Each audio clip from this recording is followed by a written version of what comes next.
അത് അവൻ്റെ ആ കുഞ്ഞു ബുദ്ധിയിൽ ഉണ്ടായ വലിയ കാര്യങ്ങളാണ് അവൻ ഈ ഒരു വാഹനത്തിൽ മൊത്തവും ചെയ്തേക്കുന്നത്.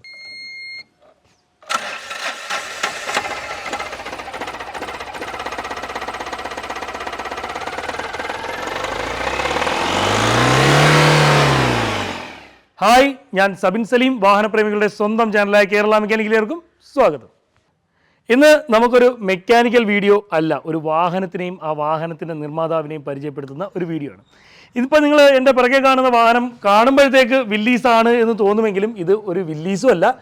കാഴ്ചയിൽ ജീപ്പാണെങ്കിൽ ഇതൊരു ജീപ്പും അല്ല. ശരിക്കും പറഞ്ഞാൽ ഒരു 800 ക്യൂബിക് കപ്പാസിറ്റി വരുന്ന ഒരു 2 cylinder inline liquid cooled 4 stroke എഞ്ചിനാണ്. എഞ്ചിൻ വരുന്ന ഒരു വാഹനമാണ് എൻ്റെ മുമ്പിൽ കിടക്കുന്നത്. ഒരു 16കാരൻ്റെ കരവിരുതിൽ ഉതിർത്തിരിഞ്ഞ ഒരു വാഹനമാണ് നമ്മൾ മുമ്പിൽ കാണുന്നത്.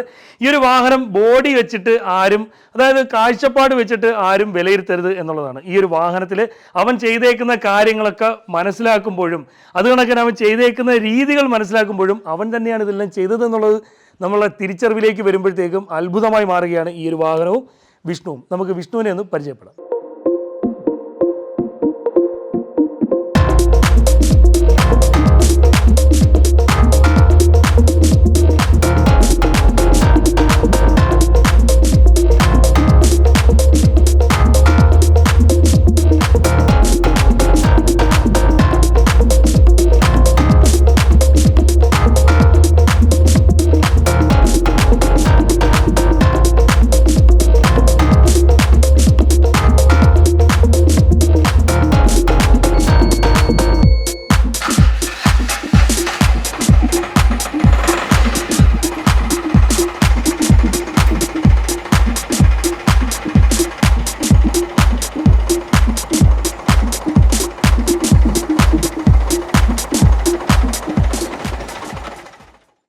അപ്പോൾ നമ്മൾ ആ ഒരു +1 കാരൻ താണ്ടെ ഇതാണ് വിഷ്ണു. 16 വയസ്സല്ലേ അവൻ. ആ 16 വയസ്സിൽ ഒരുപക്ഷെ ഒരു മെക്കാനിക്കായ എനിക്ക് പോലും, ഒരു സ്ഥാപനം സ്വന്തമായിട്ട് നടത്തുന്ന എനിക്ക് പോലും ചെയ്യാൻ പറ്റാത്ത, അല്ലെങ്കിൽ ഞാൻ ചെയ്യാൻ ശ്രമിക്കാത്തൊരു കാര്യമാണ് അവൻ ചെയ്തേക്കുന്നത്. അതുകൊണ്ട് തന്നെ തീർച്ചയായിട്ടും അവനെ അഭിനന്ദിക്കേണ്ട ഒരു വലിയൊരു കാര്യമാണ്. അതുമാത്രമല്ല, വിഷ്ണുവിനെ സംബന്ധിച്ച് ഇപ്പം ഞാൻ നോക്കിയിട്ട് അവൻ്റെ ഈ ഒരു പ്രായത്തിൽ അവൻ ഇത്രയും വലിയൊരു കാര്യം ചെയ്തിട്ടുണ്ടെങ്കിൽ ഒരു മെക്കാനിക് എന്നുള്ള നിലയിൽ അവൻ എത്രത്തോളം എഫേർട്ട് എടുത്തിട്ടുണ്ട് ഈ ഒരു വാഹനത്തിൽ എന്നത് കണ്ടാൽ തന്നെ നമുക്കറിയാൻ പറ്റും. കാര്യം വെച്ചാൽ ഇതെല്ലാം സ്വന്തമായിട്ട് ഉണ്ടാക്കിയതാണ്.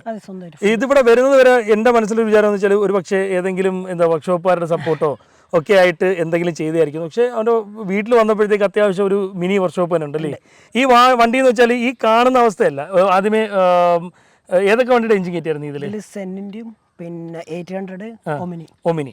അത് കഴിഞ്ഞിട്ടാണ് നമ്മളുടെ ഈ ഒരു ടാറ്റ എയ്സ് ഡൈക്കോറിന്റെ എഞ്ചിൻ കയറ്റിയത്. അപ്പോൾ ടാറ്റ എയ്സിന്റെ എഞ്ചിൻ ആയിരുന്നെങ്കിലും നമുക്കിത് ഈ വലിയ അത്ഭുതം എന്ന് പറയാനുള്ള രീതിയിൽ വരത്തില്ല. പക്ഷേ ഇതിൽ ടാറ്റ എയ്സ് ഡൈക്കോറിന്റെ എഞ്ചിൻ ചെയ്യണമെന്നുണ്ടെങ്കിൽ ഇത്തിരി പാടാണ്, കുറച്ച് മെനക്കെടുത്തുമാണ്. ഇതിൻ്റെ ഇലക്ട്രിക് ലൈനും കാര്യങ്ങളൊക്കെ, ECM മറ്റു ഭാഗങ്ങളൊക്കെ എങ്ങനെയാണ്, അതിൻ്റെ വയറിങ്ങും കാര്യങ്ങളൊക്കെ എങ്ങനെയാണ്? നീ സ്വന്തമായിട്ട് തന്നെ ചെയ്തത്? എങ്ങനെ ഇതൊക്കെ പഠിച്ചത് എങ്ങനെയാണ്? ഞാൻ ഫോൺ യൂട്യൂബിൽ നോക്കിയിട്ട് പഠിച്ചു. യൂട്യൂബാണ് ഇപ്പം നിന്റെ ആശാൻ?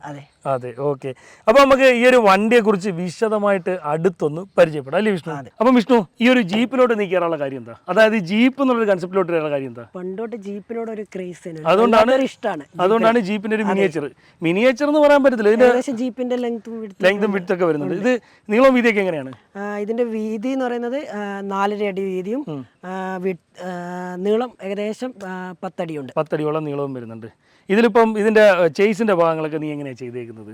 ചേസ് ഞാൻ വീട്ടിൽ നിന്ന് തന്നെ വെൽഡ് ചെയ്താണ്. ഇത് ഏകദേശം 4.2 ആണ് ചേസിന്റെ GI പൈപ്പ്. ബാക്കി അത് ഇതിൻ്റെതായ ഷേപ്പിൽ കട്ട് ചെയ്ത് വെൽഡ് ചെയ്ത് റെഡിയാക്കി എടുത്തു. ഇതിന്റെ ഐഡിയ യൂട്യൂബിൽ തന്നെ കിട്ടിയത്? ഞാൻ ജീപ്പിന്റെ ഇതിൽ നോക്കി ചെയ്ത്. ജീപ്പിന്റെ ചേസ് ഗൂഗിളിൽ നിന്ന് നോക്കി, അതിന്റെ ബ്ലൂ പ്രിന്റ് നോക്കിയിട്ട് അതിന്റെ ഇതിൽ ചെയ്തു. എന്നിട്ട് 2 എഞ്ചിന് വെക്കേണ്ട തരത്തിൽ ഞാൻ ആ ചേസിനെ മാറ്റിയെടുത്തു. ഓക്കെ, അതായത് ജീപ്പിന്റെ ഒരു ചേസ് എന്നുള്ള രീതിയിൽ മൊത്തവും ചെയ്തെടുത്തിട്ട് ഇപ്പോൾ ബാക്കിലോട്ടൊക്കെ നോക്കുമ്പോൾ അറിയാൻ പറ്റും അത്യാവശ്യം ആ ജീപ്പിന്റെ അതേ കണക്കുള്ളൊരു ഫ്രെയിം സെറ്റാണ് വന്നേക്കുന്നത്. നീ ആ കർവൊക്കെ ചെയ്തേക്കുന്നുണ്ട്, അതൊക്കെ ഭയങ്കര പെർഫെക്റ്റ് ആയിട്ട് ചെയ്തിട്ടുണ്ട്. കുറച്ചും കൂടെ വെൽഡിങ് ശരിക്കും പഠിക്കാണ്ട് കേട്ടോ. കൊള്ളാം, അടിപൊളിയായിട്ട് ചെയ്തിട്ടുണ്ടേ. ഞാൻ പറഞ്ഞതേ ഉള്ളൂ. ഇപ്പം ആ വെൽഡിങ്ങിന്റെ മാർക്കിംഗ് ഇല്ലേ, അതൊക്കെ ഇനി അടുത്ത വണ്ടി നമ്മൾ ചെയ്യുമ്പോഴത്തേക്ക് മാർക്കിംഗ് ഒക്കെ വരാത്ത രീതി പക്കായിട്ട് ചെയ്യണം. അപ്പോൾ ഇതിന്റെ ഈ ഫ്രെയിം ചെയ്തേക്കുന്നതൊക്കെ പക്കായിട്ട് ചെയ്തേക്കുന്നത്, അതായത് മാക്സിമം സ്ട്രെങ്ത് ഒക്കെ കിട്ടുന്ന രീതിയിൽ തന്നെ യൂട്യൂബെല്ലാം നോക്കി അതിന്റെ കറക്റ്റ് നല്ല രീതിയിലാണ് ചെയ്തേക്കുന്നത്. പിന്നെ ഈ ബോഡിയൊക്കെ ഇതൊക്കെ ചെയ്ത നീയാണോ അതോ പുറത്തുനിന്ന്? ഞാൻ വീട്ടിൽ തന്നെ സത്യം പറയണം, ഒരുപാട് പേര് കാണുന്നതാണ്. വീട്ടിൽ നിന്ന് തന്നെ ചെയ്തേ. ഈ കർവും കാര്യങ്ങളും എല്ലാം ബോഡി അടിച്ചതും എല്ലാം നീ തന്നെ ചെയ്തത്. മിടുക്കൻ കൊടു, അടിപൊളി. ഈ ബോണറ്റ് ഉൾപ്പെടെ എല്ലാ ഭാഗങ്ങളും ബോഡിയുടെ എല്ലാ ഭാഗങ്ങളും ചെയ്തെടുത്തത് നീ തന്നെ. ഓക്കെ, പുറത്തുനിന്ന് ഒരാളും സഹായിക്കാൻ വന്നിട്ടില്ല. ഓക്കെ, വീട്ടുകാരെങ്ങനെയാണ് സപ്പോർട്ടും കാര്യങ്ങളൊക്കെ? വീട്ടുകാരെല്ലാം നല്ല സപ്പോർട്ടാണ്. ഓക്കെ, അപ്പോൾ ഇതിൽ വരുന്നത് 2 സിലിണ്ടർ ഡൈക്കോൺ എഞ്ചിനാണ് വരുന്നത്. ഒരു 800 cc വരുന്ന അത്യാവശ്യം പവർഫുൾ ആയിട്ടുള്ള ഏകദേശം ഒരു 1 ടണ്ണോളം ഭാരം വഹിക്കാൻ കഴിയുന്ന ഒരു എഞ്ചിനാണ് നമ്മുടെ മുമ്പിലിരിക്കുന്നത്. എഞ്ചിനും ഗിയർ ബോക്സും ആ ഒരു സെയിം ഇത് തന്നെ എടുത്തേക്കുന്നത് അല്ലേ? പക്ഷേ ഇത് സാധാ എയ്സ് ആയിരുന്നെങ്കിൽ ഇത്രയും റിസ്ക് ഇല്ലായിരുന്നു. ഇതിപ്പം വന്നേക്കുന്നത് വെച്ചാൽ ഡൈക്കോർ ആയതുകൊണ്ട് തന്നെ ഇതിൻ്റെ CRDI സിസ്റ്റം, ഇപ്പം ഇത് കോമൺ റെയിൽ ഡയറക്റ്റ് ഇഞ്ചക്ഷൻ വരുന്ന ഒരു എഞ്ചിനാണ്. 2 സിലിണ്ടർ ഇല്ലെങ്കിൽ ലിക്വിഡ് കൂൾഡ് എഞ്ചിനാണ് വരുന്നത്. ഇതിലിപ്പം കൂളിംഗ് സിസ്റ്റം ഒക്കെ ആകുമ്പോൾ വളരെ മനോഹരമായിട്ട് നൽകിയിട്ടുണ്ട് ഇതിൽ. അതായത് അത്യാവശ്യം ഒരു എഞ്ചിനീയറിംഗ് മികവ്, അവൻ്റെ ഉള്ളിലുള്ളൊരു എഞ്ചിനീയറിംഗ് മികവ് തീർച്ചയായിട്ടും ഈ ഒരു വാഹനത്തിൽ നല്ല രീതിയിൽ നമുക്ക് അറിയാൻ കഴിയും. അപ്പം ഈ ഒരു ഡീസൽ എഞ്ചിനിലോട്ട് എത്തിപ്പെടാനുള്ള കാരണം എന്തോ? ഇതിൽ മുമ്പിൽ ഒരു ഒമിനിൻ്റെ എഞ്ചിൻ വെച്ചിന് 800-ന്റെ എഞ്ചിൻ, സെന്നിൻ്റെ എഞ്ചിൻ, അതെല്ലാം മാറ്റി എൻ്റെ ലാസ്റ്റ് പെട്രോൾ എഞ്ചിനായിരുന്നു അതെല്ലാം വെച്ചത്. ജീപ്പ് വെച്ച ഡീസലാണ്. അതുകൊണ്ട് ഡീസൽ എഞ്ചിൻ തന്നെ വെക്കാന്നില്ലേല് ഗുജിനിയിൽ പോയി തപ്പിയാലും കിട്ടിയത് എഞ്ചിനാണ്. ഗുജിനി എന്ന് പറഞ്ഞാൽ മറ്റേ യൂസ്ഡ് പാർട്സ്, സ്ക്രാപ്പ് യാർഡ്. അങ്ങനെ അവിടെ പോയി നോക്കിയാലും അവിടെ ഒരു വണ്ടി കണ്ടു. ആ വണ്ടിയാണ് വീട്ടിലില്ലേ? അവിടെ പറഞ്ഞു, അവര് പറഞ്ഞു എടുത്തോ, നീ എടുത്തോ, നിനക്ക് നമ്മൾ തരാം, നീ നിന്റെ എഞ്ചിൻ തന്നാൽ മതി എന്ന് പറഞ്ഞു. എന്നിട്ട് അവർ പറഞ്ഞു നീ തന്നെ അയച്ചെടുത്തോന്ന് പറഞ്ഞിട്ട് വീട്ടിൽ കൊണ്ടുതന്നു. അവർ തന്നെ കൊണ്ടുതന്നു. ഈ പെട്രോൾ എഞ്ചിൻ എന്തുകൊണ്ടാണ് മാറാൻ കാര്യം? ഡീസൽ എഞ്ചിൻ വേണമെന്നുള്ള ആഗ്രഹം കൊണ്ടാണോ അതോ? അല്ല, അത് ജീപ്പിന് എന്ന് പറഞ്ഞാൽ ഡീസൽ എഞ്ചിനാണല്ലോ. ജീപ്പിന്റെ ചെയ്യാന്നില്ല ഡീസൽ. ഓൾട്ടോഡ് എഞ്ചിനും 800 എഞ്ചിനും അത് കണക്ക് തന്നെ ഒമിനിയുടെ എഞ്ചിനും ഒക്കെ വെച്ചിരുന്നപ്പോൾ അനുഭവം എന്തായിരുന്നു? അതിനൊന്നും ഒരു പവർ ഇല്ലായിരുന്നു, ഒരു പിക്കപ്പ് ഇല്ലായിരുന്നു, ഒരു സുഖമില്ല. ഇതിന് നിർത്തിയിട്ട് എടുക്കുമ്പോഴത്തേക്ക് ഒരു ഗുമ്മുണ്ട്. അതെ. അപ്പോൾ ഈ എഞ്ചിൻ നമുക്കൊന്ന് സ്റ്റാർട്ട് ചെയ്ത് കാണിച്ചു കൊടുക്കാം. സ്റ്റാർട്ട്.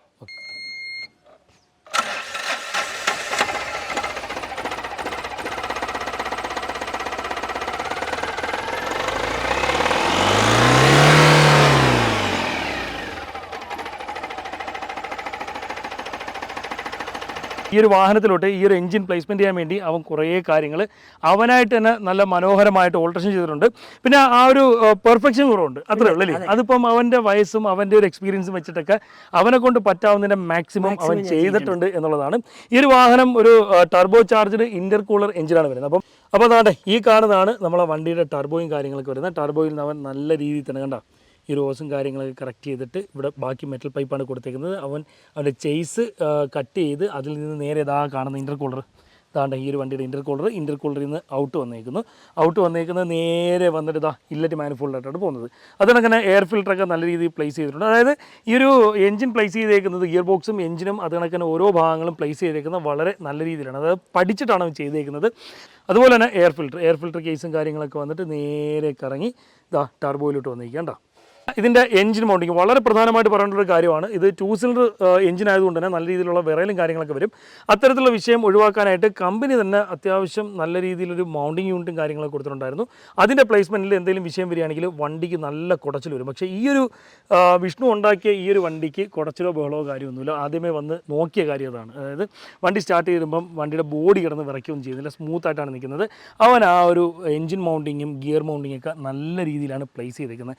ഗിയർ മൗണ്ടിങ് ഇതാണ്ട് ഈ ഒരു ഭാഗത്തായിട്ടാണ് പ്ലേസ് ചെയ്തേക്കുന്നത് നല്ല രീതിയിൽ. അത് അവൻ്റെ ആ കുഞ്ഞു ബുദ്ധിയിൽ ഉണ്ടായ വലിയ കാര്യങ്ങളാണ് അവൻ ഈ ഒരു വാഹനത്തിൽ മൊത്തവും ചെയ്തേക്കുന്നത്. ഈ വാഹനത്തിൻ്റെ ECM യൂണിറ്റാണ് ഈ കൊടുത്തേക്കുന്നത്. ഈ ഒരു ECM യൂണിറ്റിൽ നിന്ന് വരുന്ന വയറിങ്ങും കാര്യങ്ങളൊക്കെ ആവശ്യാനുസരണം നീളം കുറച്ചല്ല ഇതിൻ്റെ ഈ വണ്ടിക്ക് അനുയോജ്യമായ തരത്തിൽ ചെയ്തെടുത്തു. നമ്മൾ ഡൈക്കോൻ്റെ തന്നെ റേഡിയേറ്ററാണ് ഈ ഒരു വാഹനത്തിൽ അവൻ വെച്ചേക്കുന്നത്. ഇതാണ്ടേ ഈ റേഡിയേറ്ററൊക്കെ പ്ലേസ് ചെയ്തേക്കുന്നതൊക്കെ വളരെ മനോഹരമായിട്ടാണ് അവൻ നല്ല രീതിയിൽ. അതായത് ആ ഡൈക്കോറിനെ മാക്സിമം അവൻ യൂസ് ചെയ്തിട്ടുണ്ട്. ഡൈക്കോറിനെ മാത്രമല്ല അവന് പറ്റാവുന്ന ഏതൊക്കെ വണ്ടിയിൽ നിന്ന് എന്തൊക്കെ എടുക്കാൻ പറ്റുമെന്നൊക്കെ അവൻ കൃത്യമായിട്ട് പഠിച്ചിട്ട് അത് തന്നെ ചെയ്തേക്കുന്നത്. അതായത് കണ്ട ഈ ഒരു റേഡിയേറ്ററും കാര്യങ്ങളൊക്കെ ചെയ്തേക്കുന്നുണ്ട്, നല്ല സൂപ്പറായിട്ട് പ്ലേസ് ചെയ്തിട്ടുണ്ട്.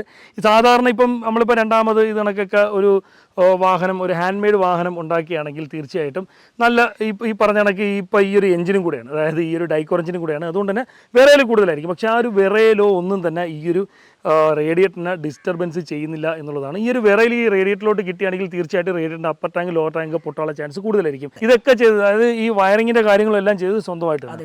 ഇത് എങ്ങനെയാണ് ഇത് നീ അതൊക്കെ യൂട്യൂബിനെല്ലാം എല്ലാം യൂട്യൂബ് കണ്ടാ. യൂട്യൂബ് കൊണ്ട് ധാരാളം പ്രയോജനങ്ങളും കാര്യങ്ങളൊക്കെ ഉണ്ട്. ഓൾട്ടോയുടെ ബൂസ്റ്ററും അതുപോലെ തന്നെ മാസ്റ്റർ സിലിണ്ടറുമാണ് കൊടുത്തേക്കുന്നത്. ഈ ഒരു ബൂസ്റ്റർ വെറുതെ വെച്ചേക്കല്ല, വർക്ക് ചെയ്യുന്ന ബൂസ്റ്ററാണ്. ബൂസ്റ്ററിൻ്റെ വാക്കം പൈപ്പാണ് ഈ കാണുന്നത്. ഈ വാഹനത്തിൻ്റെ അല്ലെങ്കിൽ ഈ ഒരു എഞ്ചിൻ്റെ വാക്കം പമ്പിലോട്ട് തന്നെ ആ ഒരു ലൈൻ കൊടുത്തിട്ടുണ്ട്. ഇലക്ട്രിക്കൽ പവർ സ്റ്റിയറിംഗ് ആണ് ഈ ഒരു വാഹനം വരുന്നത് അല്ലേ? ഇലക്ട്രിക്കൽ പവർ സ്റ്റിയറിംഗ് ആണ് വരുന്നത്. വാഗണറിന്റെ പവർ സ്റ്റിയറിംഗ് യൂണിറ്റും കാര്യങ്ങളൊക്കെ എടുത്തിട്ട് അത് അവൻ്റെതായ രീതിയിലൊരു മെക്കാനിസം ഉണ്ടാക്കി അത് നേരെ ഈക്കോയുടെ സ്റ്റിയറിംഗ് ബോക്സ് കൊടുത്തിട്ടുണ്ട്, അതിലേക്ക് കൊടുത്തേക്കാണ് ചെയ്തേക്കുന്നത്. ഇതിപ്പം ജസ്റ്റ് എഞ്ചിൻ സ്വിച്ച് ഓൺ ആക്കിയാൽ തന്നെ ഈ ഒരു പവർ സ്റ്റിയറിംഗ് ചുമ്മാ ഇങ്ങനെ വർക്കാകും എന്നുള്ളതാണ്. അത് കൊള്ളാം കേട്ടോ, നല്ല സ്മൂത്തായിട്ട് ചുമ്മാ ഒരു വിരൽ വെച്ച് സ്മൂത്തായിട്ട് ഇങ്ങനെ തിരിക്കാൻ പറ്റും. പിന്നെ ഈ ഒരു മെക്കാനിസം വന്നിട്ട് ഒരു അലൈൻമെന്റ് ചെറിയൊരു ഇഷ്യൂ ഉള്ളതുകൊണ്ട് ചെറിയ രീതിയിലുള്ള ഒരു ഇത് വരുന്നുണ്ട്. ഇനി വരുന്ന വാഹനങ്ങളൊക്കെ നമ്മൾ അതൊക്കെ പരിഹരിച്ച് സെറ്റാക്കി ചെയ്യും എന്നുള്ളതാണ്. ഈ ഒരു വാഹനത്തിന്റെ ഫ്രണ്ട് ആക്സിൽ സെറ്റപ്പ് എന്ന് വെച്ചാൽ റിജിഡ് ആക്സിലാണ് വരുന്നത്. ലീഫ് ടൈപ്പ് സസ്പെൻഷനാണ് ഈ ഒരു വാഹനത്തിന്റെ മുൻഭാഗത്ത് കൊടുത്തേക്കുന്നത്. പിൻഭാഗത്തും ലീഫ് ടൈപ്പാണ് കൊടുത്തേക്കുന്നത്. അത് കണക്ക് തന്നെ മുൻഭാഗത്ത് കൊടുത്തേക്കുന്നത് ഡിസ്ക് ബ്രേക്കാണ് അല്ലേ? അത് ഇവൻ ഈ ഒരു ഫ്രണ്ട് മെയിൻ ആക്സിൽ കട്ട് ചെയ്ത് അതെ അത് ലെയ്ത്തില്ല ചെയ്ത് അത് ലെയ്ത്ത് വർക്ക് ആക്കി. അത് കണക്ക് ഇതിന്റെ പ്രൊപ്പലർ ഷാഫ്റ്റ് കട്ട് ചെയ്ത് ബിൽഡ് ചെയ്തിട്ടുണ്ട്. അപ്പം അത് ചെയ്തേക്കുന്നത് സ്വന്തമായിട്ട് ചെയ്തേക്കുന്നത്. പിന്നെ അത് കണക്ക് തന്നെ വേണമെങ്കിൽ ഈ എയ്സും അത് കണക്ക് തന്നെ ഈ പറഞ്ഞ കണക്ക് എയ്സ് ഡൈക്കോറൊക്കെ ഉപയോഗിക്കുന്നവർക്ക് ചെയ്യാൻ പറ്റുന്നൊരു കാര്യം ഇവ മനോഹരമായിട്ട് ഈ ഒരു വാഹനത്തിൽ ചെയ്തിട്ടുണ്ട്. എന്താണെന്നില്ലേ, സാധാരണഗതിയിൽ എയ്സിലും ഈ പറഞ്ഞ കണക്ക് ഡൈക്കോറിലൊക്കെ വരുന്നത് വെച്ചാൽ ക്ലച്ച് വന്നിട്ട് ബ്രൗഡർ ആയിരിക്കും, അതായത് കേബിൾ ഡ്രൈവ് ആയിരിക്കും ക്ലച്ചിന് വരുന്നത്. പക്ഷേ ഈ ഒരു വാഹനത്തിൽ അവൻ ചെയ്തേക്കുന്നത് വെച്ചാൽ വളരെ മനോഹരമായ രീതിയിൽ അത് ഹൈഡ്രോളിക് ആക്കി എന്നുള്ളതാണ്. അപ്പോൾ അതൊന്ന് നമുക്കൊന്ന് കാണാം. ഇതിപ്പോൾ വളരെ ഫ്രീ ആയിട്ടാണ് നമുക്കിപ്പോൾ ചവിട്ടാനുള്ളത്. ആദ്യം കേബിളായ സമയത്ത് കുറച്ച് ഹാർഡായിരുന്നു ക്ലച്ച്. ഇത് ഹൈഡ്രോളിക് ക്ലച്ചിലേക്ക് മാറ്റാൻ വേണ്ടിയിട്ട് ഇതിൽ സ്ലേവ് സിലിണ്ടർ, ബൊലേറോൻ്റെ സ്ലേവ് സിലിണ്ടറും അങ്ങനെ അതിൻ്റെ മാസ്റ്റർ സിലിണ്ടർ അങ്ങനെ ബൊലേറോൻ്റെ തന്നെയാണ് എടുത്തത്. ഗിയർ ബോക്സിൽ അതിനായിട്ട് ഒരു മൗണ്ട് ഉണ്ടാക്കിയിട്ട് സെറ്റ് ചെയ്യുക. ഇത് ബാക്കിൽ സസ്പെൻഷൻ കാര്യം നമ്മൾ സംസാരിച്ചില്ല. ബാക്ക് വരുന്ന വെച്ചാൽ ഹൗസിംഗ് ഏതാ ഉപയോഗിക്കുന്നത്? ഹൗസിംഗ് ഒമിനിയുടെ ഹൗസിംഗ് ആണ് ഉപയോഗിക്കുന്നത്. പ്രൊപ്പലർ ഷാഫ്റ്റ് നമ്മൾ ആ ഒരു അത് എയ്സിന്റെ തന്നെ അതിന്റെ കട്ട് ചെയ്തിട്ട് നമ്മൾ നേരത്തെ പറഞ്ഞ കണക്കാണ്. നീ തന്നെ സ്വന്തമായിട്ട് ലേറ്റി കുടിക്കൊന്നും ചെയ്തിട്ടില്ല. ഓക്കെ, ഒമിനിയുടെ ഹൗസിംഗ് ആണ് ഉപയോഗിച്ചിരിക്കുന്നത്. ഡ്രമ്മും കാര്യങ്ങളൊക്കെ ഉപയോഗിച്ചിരിക്കുന്നത് കോളസിന്റെയാണ്. കോളസിന്റെ ടയറും കാര്യങ്ങളൊക്കെയാണ് ഉപയോഗിച്ചിരിക്കുന്നത്. ലീഫ് ഉപയോഗിച്ചിരിക്കുന്നത് ഒമിനിയുടെ തന്നെ ബാക്ക് ലീഫ് ഒമിനിയുടെ തന്നെ ഉപയോഗിച്ചിരിക്കുകയാണ്. ഇനിയിപ്പോൾ ഇതിലൊന്ന് ഓടിച്ചു നോക്കിയിട്ട് വേണം ഇവരുടെ അടുത്ത് ഇതിനെക്കുറിച്ചുള്ള അഭിപ്രായങ്ങളും കാര്യങ്ങളൊക്കെ പറയാനായിട്ട്. അപ്പോൾ നമുക്ക് ഈ ഒരു വണ്ടി ഒന്ന് ജസ്റ്റ് ഒന്ന് സ്റ്റാർട്ട് ചെയ്ത് നോക്കാം.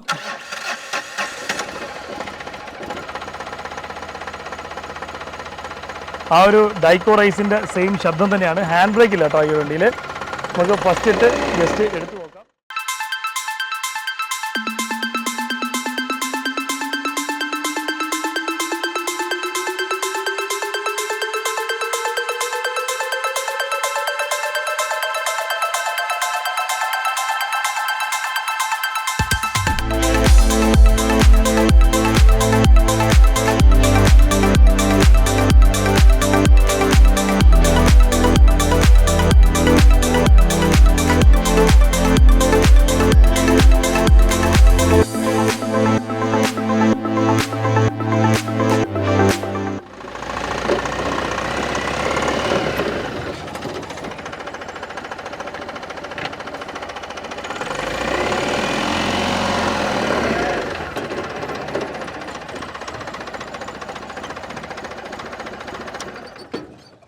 ആ ഒരു ഡൈക്കോർ എഞ്ചിൻ്റെ വിറയിൽ ഒരു പരിധി വരെ ഈ ഒരു വാഹനത്തിൽ ഫീൽ ചെയ്യത്തില്ല എന്നുള്ളതാണ്. ബ്രേക്കിംഗ് സംവിധാനമൊക്കെ അടിപൊളിയാണ് കേട്ടോ, നല്ല രീതിയിലുള്ള ബ്രേക്കിംഗ് കാര്യങ്ങളൊക്കെ ഉണ്ട്. ഈ ഒരു വണ്ടി ഡ്രൈവ് ചെയ്യാനായിട്ട് ഒരു എഫേർട്ടും വരുത്തില്ല എന്നുള്ളതാണ്. നമുക്ക് ഷജിനെ കൊണ്ടും കൊണ്ടൊന്ന് ടെസ്റ്റ് ഡ്രൈവ് ചെയ്യിപ്പിക്കാം.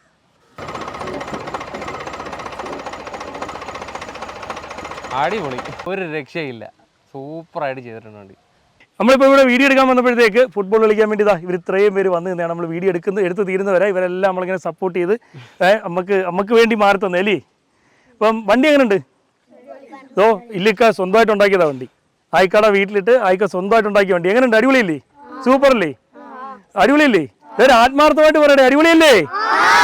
അപ്പം ഇന്നത്തെ വീഡിയോ ഇത്രയേ ഉള്ളൂ. നമ്മളെ ഈ ഒരു കൊച്ചി കേരളത്തിൽ നിന്ന് ഒരു എന്താ പറയുക, ഒരു കട്ടക്കൊരു എഞ്ചിനീയറിനെ നമുക്ക് കിട്ടും. അതായത് വാഹനപ്രേമികൾക്ക് എടുത്തു പറയാൻ പറ്റുന്നൊരു എഞ്ചിനീയറിനെ നമുക്ക് കിട്ടും. പുതിയ ഒരു വാഹന ലോകം ഇവൻ്റെ കൈകളിൽ നിന്ന് ഉയരട്ടെ എന്ന് ഞാൻ ആശംസിക്കുകയാണ്. അപ്പം എല്ലാവിധ ആശംസകളോടുകൂടി ഈ കേരള മെക്കാനിക്കും ടീമും. Okay, thank you.